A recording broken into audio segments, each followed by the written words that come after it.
mây Giêsu in nak tuan thu ngày xuân ur kul in naki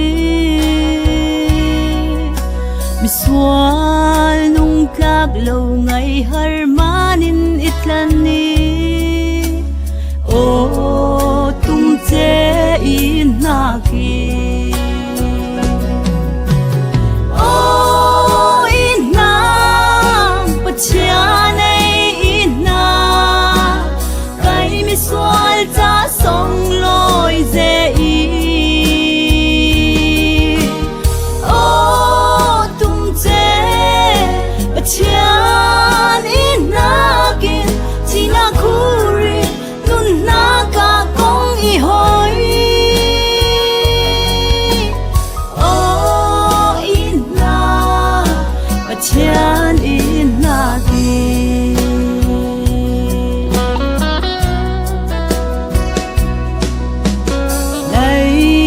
sual na kur thim pui song gi teng lai ngày xuân ur kul in na ki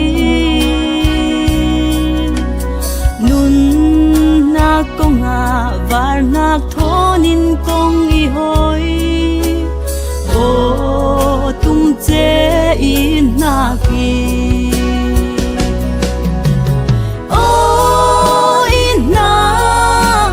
chane ina kai mi sual cha song loi ze i o tung che chan ina kin china khuri nun na ka kong i hoi o ina pachan in naki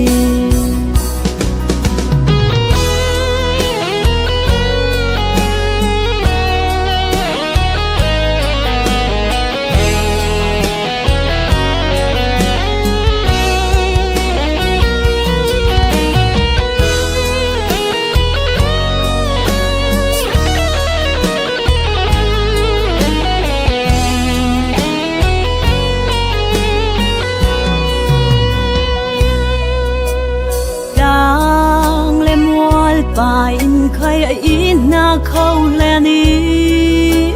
ngày xuân ur kul in na ki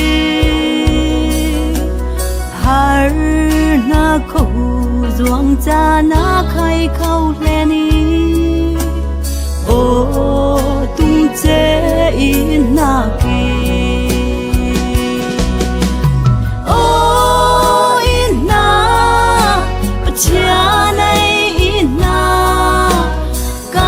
sual cha song loi ze i o tung che pachan in na ki china khuri nun na ka kong i hoi o in na pachan